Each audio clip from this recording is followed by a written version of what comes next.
कैसे हैं आप लोग सब। आई होप आप अच्छे होंगे सब लोग।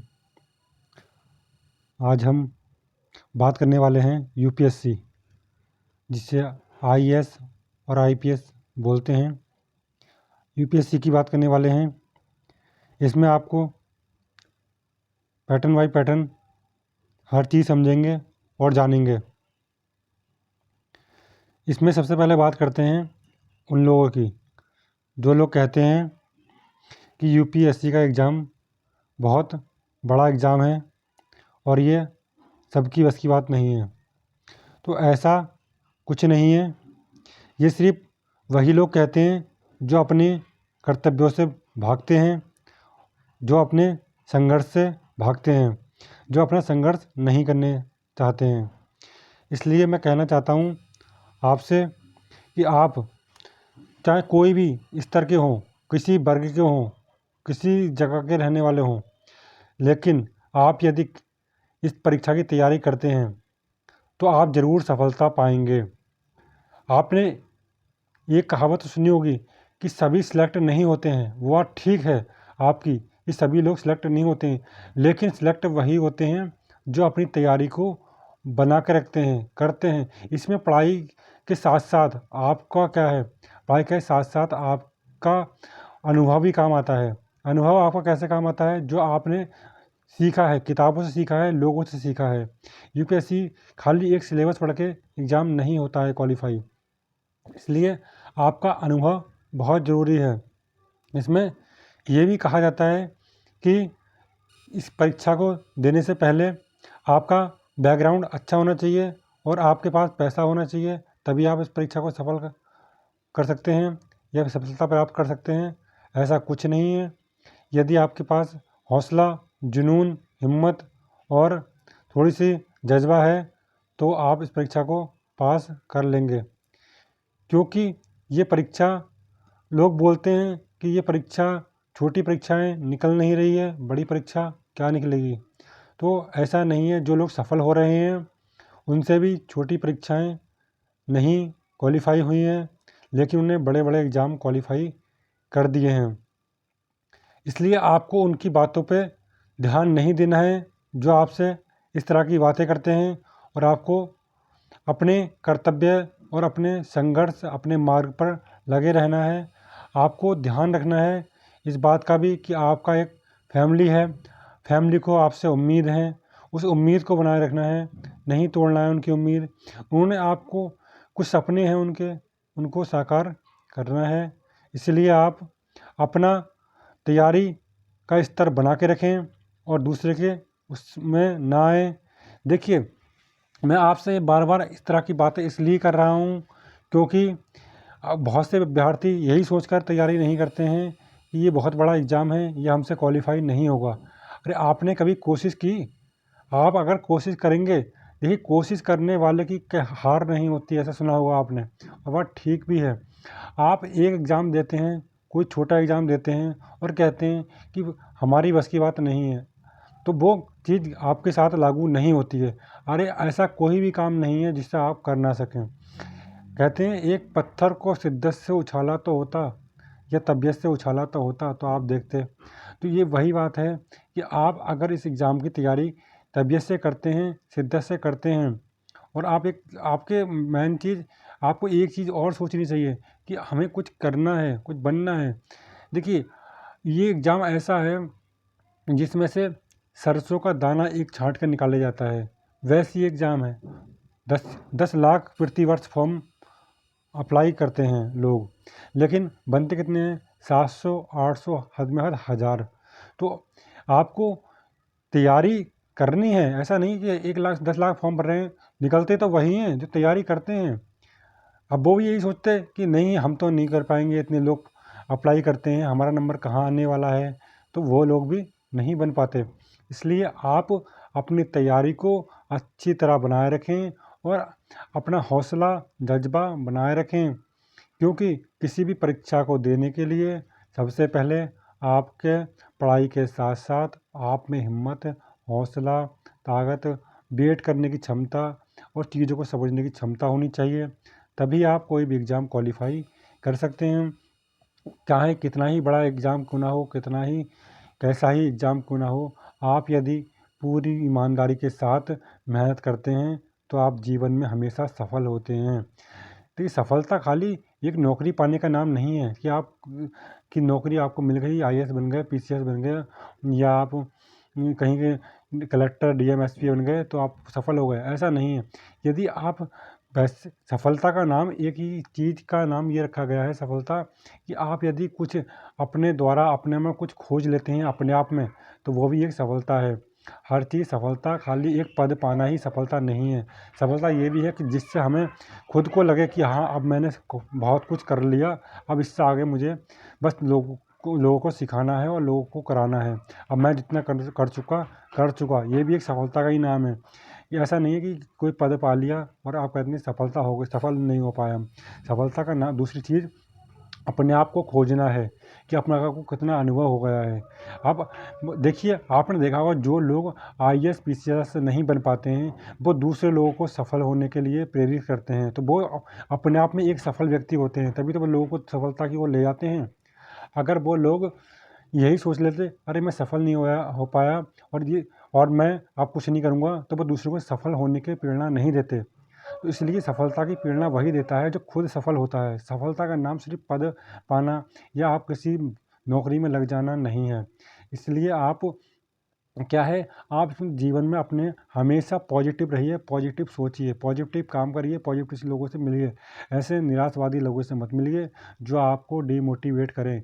इसलिए आप अपने अंदर देखिए, झाँकिए कि हमें क्या करना है। जो लोग ये कहते हैं ना कि हमें हमें आप यार ये परीक्षा की तैयारी कर रहा है तू, ये नहीं हो पाएगा तुझसे, ऐसा क्यों कर रहा है? तो वो ना खुद करते हैं तैयारी क्योंकि उनके पास भरपूर पैसा होता है, बैकग्राउंड अच्छा होता है।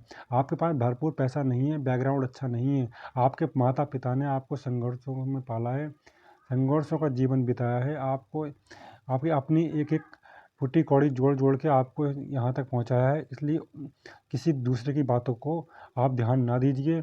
आप सबसे पहले सफलता का मंत्र क्या है आपका, कि आप खुद एक ज़िम्मेदार व्यक्ति बनिए। अगर आप ज़िम्मेदार व्यक्ति बनेंगे, तभी आप आगे बढ़ पाएँगे। किसी कहने से आप पीछे की ओर मत देखिए, आप हमेशा सफलता की सीढ़ी चढ़ने की कोशिश कीजिए, क्योंकि सफलता एक ऐसी चीज़ है जो आपको, मैं बार-बार एक ही बात रिपीट कर रहा हूँ, सफलता एक ऐसी चीज़ है जो आपको सिर्फ़ पद पाने के लिए नहीं है।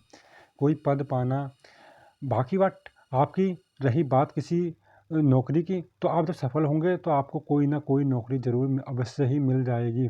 ऐसा नहीं है कि जो लोग आईएएस, पीसीएस नहीं बन पा रहे हैं, तो वो कोई काम नहीं कर रहे हैं, सारे काम कर रहे हैं, वो अच्छे काम कर रहे हैं, उनकी आज अच्छी पहचान है, अच्छे उस पे हैं, जो बड़े-बड़े पदों पर हैं, वो उनका सम्मान करते हैं।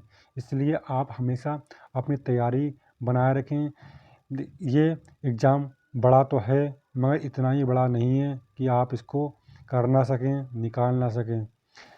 आपको उन ऐसी बातों पर, ऐसी अफवाहों पर गौर नहीं देना है, अपना काम करते रहना है। मैं आपसे ये इसलिए कह रहा हूँ क्योंकि ये जीवन में हर किसी की मुश्किल आती है। हर किसी का एक ऐसा पल आता है कि लगता है अब नहीं हो पाएगा हमसे, अब छोड़ देना चाहिए। ये तो बड़ा एग्ज़ाम है, लोग छोटे एग्ज़ामों को कहते हैं अरे अब नहीं हो पाएगा, हमारी एज इतनी हो गई है, हमारा शादी हो गई, बच्चे हो गए, तो ये ऐसे सोचते हैं लोग। तो ऐसा नहीं है, ऐसा सोचेंगे तो मैंने ऐसे-ऐसे लोगों को देखा है जो 35-35, 40-40 साल की उम्र में आईएएस, पीसीएस या आईपीएस बनते हैं। वो भी अपने बच्चे वाले भी होते हैं, उनके माता-पिता भी हैं, उनके ऊपर ज़िम्मेदारी भी अधिक है और संघर्ष भी करते हैं। तो इसलिए आप बहुत से ऐसे एग्ज़ाम्पल मिलेंगे जो आप देख पाएँगे उन लोगों को जिसने अपने काम के साथ-साथ अपना अपना को भी एम को बनाए रखा है और अपनी मंज़िल को पाने की हमेशा कोशिश की है, तत्पर रहे हैं। तो मैं आपको सामने यही बात कहना चाहता हूँ कि आप अपनी तैयारी को बनाए रखें और नए अभ्यर्थी जो सुन रहे हैं, वो अपनी इस चीज़ को समझ रखें और हम अपनी सिलेबस के साथ-साथ अपने आस-पास की चीज़ों को, पॉज़िटिव चीज़ों को देखने की कोशिश करें। चीज़ों को समझें, देखें, परखें और अच्छे लोगों को जो पॉजिटिव सोचते हों, पॉजिटिव विचार रखते हों, उनकी बातें सुनें, उनसे मोटिवेट होएँ ऐसे लोगों के संग उसमें ना रहिए संगत में जो आपको मोटिवेट करें। इसलिए मैं आपसे यही कहूँगा कि देखिए आप अपनी तैयारी बनाए रखें। देखिए अब मैं आपको बताना चाहता हूँ कि इसमें क्या क्या सिलेबस आता है और सिलेबस कैसे आप तैयारी कर सकते हैं। तो तैयारी देखिए कैसे होती है। आप देखते हैं सबसे पहले जनरल स्टडीज़, इसकी तैयारी पहला पेपर है। कैसे करेंगे? पेपर 1 जो आता है सबसे पहले जनरल स्टडीज़ का पेपर आता है। इसमें करंट अफेयर्स आती है, हिस्ट्री के क्वेश्चन होते हैं, इंडियन और वर्ल्ड ज्योग्राफी होती है, फिजिकल, सोशल, ये सब चीज़ें होती हैं। देखिए मैं आपका ये सारी चीज़ें होती हैं, Indian polity, governance, polity, rights, issue, economics, social development, program, social sector, ये सारे पेपर 1 होता है, जिसे हम क्या करते हैं जनरल स्टडीज़ बोलते हैं। ये प्रीलिम्स सिलेबस है। आप प्रीलिम्स सिलेबस क्वालिफाई करेंगे तो आपको मेंस देने का मौका मिलता है, आपको ये तो पता होगा ही। देखिए पेपर सेकंड में आपका जो बोलते हैं सी सेट बोलते हैं, इसके लिए आजकल आपने डिबेटों में बहुत देखा होगा कि सी सेट का पेपर है, सी सेट का पेपर है, इसको हटा देना चाहिए या इसको मैं थोड़ा सा सरल कर देना चाहिए। इसमें हिंदी मीडियम के छात्र नहीं दे पाते हैं पेपर, और बात भी ठीक है। मैं भी यही समर्थन करता हूँ कि सी सेट के पेपर को थोड़ा सा ऐसा बनाएं, उसका लेवल जो हिंदी माध्यम वाले या हिंदी मीडियम वाले पेपर को क्वालिफाई कर सकें। ऐसा पेपर नहीं बनाएं जिससे सिर्फ जिसने बीटेक या फिर इंजीनियरिंग कर रखी हो और साइंस वाले व्यक्ति हैं वही पेपर या इंग्लिश मीडियम वाले ही पेपर क्वालिफाई करें। ऐसा पेपर ना बनाएं जिससे उन लोगों को भी मौका मिले जो गाँव से और अपने छोटी छोटी जगहों से आते हैं, जो बेचारे शहर के नहीं हैं, उनको भी ये सिविल सेवा में जाने का मौका मिलना चाहिए। तो इसमें देखिए सी सेट में क्या क्या आता है, कंप्रेशन है, ये आपका लॉजिकल रीजनिंग है, डिज़ाइन है, जनरल मटेरियल है और बेसिक नंबर ये हैं। ये सारा आपके सी सेट का है। मेन सिलेबस में देख सकते हैं ये 2 पेपर तो आपका क्वालिफाई करना ही करना है आपको। 2 पेपर ऐसे हैं जो आपको हमेशा क्वालिफाई करने होते हैं, तभी आपको मेंस देने का मौका मिलता है। इसलिए देखिए इसमें ज़्यादा सिलेबस नहीं है। इसमें आपको मैं बार बार देखिए पेपर 1 में देखिए क्या है, general issue, general studies, polity, Indian history, political science और आपका भारत का संविधान से जो होता है क्वेश्चन, और आपका जनरल साइंस से क्वेश्चन होते हैं। और ये आपके देख सकते हैं ज़्यादा बड़ा सिलेबस नहीं होता है। यदि आप इनकी तैयारी अच्छी तरह करते हैं, बस आपका उसमें एग्ज़ाम में अनुभव और आपने जितना भी सीखा है कुछ, वो आपका काम आने वाला होता है, क्योंकि ये थोड़े से आपके लॉजिकल प्रश्न होते हैं। आप सिर्फ पढ़ के कोई भी एग्ज़ाम में नहीं कर सकते, आपको सोचने की समझने की क्षमता होगी तभी आप एग्ज़ाम में क्वालिफाई कर पाएंगे। आपको देखिए अब ये आपका मेंस एग्ज़ाम का सिलेबस है। इसमें देखिए पैटर्न ऑफ क्वेश्चन, ये देखिए आपके ये पेपर हैं, ये आप देख सकते हैं, ये राइटिंग है, ये आपके सारे के सारे ये ऐसे हैं, आते हैं, पूछे जाते हैं। इंडियन लैंग्वेज से प्रश्न आते हैं, आप इसमें देख सकते हैं इंडियन लैंग्वेज के प्रश्न। इसमें ये सारा आपके सामने सिलेबस है, इसको आप एक बार देखें, बढ़िया करके लिख लें या आप देख सकते हैं सिलेबस को, पढ़ें। इसको देखकर देखिए आपका ये पेपर सेकंड है, इसमें जनरल स्टडीज़ के हैं, इंडियन क्या है और ये कल्चर सब कुछ, हिस्ट्री, ये आपकी ज्योग्राफी और ये सब कुछ पूछा जाता है। ये आपका पेपर सेकंड है। बाकी सिलेबस आपको मैं और भी अच्छी तरह एक चीज़ और बताना चाहता हूँ कि जो नए अभ्यर्थी हैं वो इस पेपर की तैयारी अवश्य करें। जो लोगों को अनुभव हो गया है उनको तो ये पता है, ये वीडियो उनके लिए भी है, लेकिन ये सिर्फ पुराने अभ्यर्थियों के लिए ना होकर नए अभ्यर्थियों के लिए भी है, जो नए अभ्यर्थी होते हैं। इसलिए पुराने और नए दोनों लोग देख सकते हैं तैयारी करने वाले। ये आपका पेपर सारे दे रखे हैं, सिलेबस है ये आपका। ये बस मैं आपसे यही कहना चाहता हूँ लास्ट में कि आप अपनी तैयारी को इस प्रकार बनाएं, लोगों के बहकावे में, लोगों के कहने में ना आएँ। आप बहुत कुछ कर सकते हैं, आप में हिम्मत है, हौसला है, जज्बा है। आपने ऐसे ऐसे व्यक्तियों को देखा होगा जो बचपन में कोई अपना अखबार बेचता था, तो कोई कार्य कर रहा है, कोई छोटे मोटे काम करते थे, लेकिन बड़े होकर उन्होंने देश सेवा के हित में और देश सेवा में बहुत बड़ा योगदान दिया है और वह अच्छे अच्छे पदों पर गए हैं। पूरी दुनिया उनका सम्मान करती है, रिस्पेक्ट करती है और उनका हर जगह चर्चा है। इसलिए आपसे मैं यही कहना चाहता हूँ कि यदि आपको अभी भी कोई डाउट हो तो आप पता कर सकते हैं पेपर 1, पेपर 2 में। जो आपका पेपर जनरल स्टडीज़ का है, पहले प्रीलिम्स के बारे में हम चर्चा ज़्यादा करेंगे, इसलिए आपको कोई प्रीलिम्स के बारे में कोई डाउट है तो आप मुझसे कमेंट बॉक्स में पूछ सकते हैं। ये आज की जानकारी थी। यदि आपको ये जानकारी अच्छी लगी हो तो वीडियो को लाइक कर सकते हैं, शेयर कर सकते हैं। जय हिंद।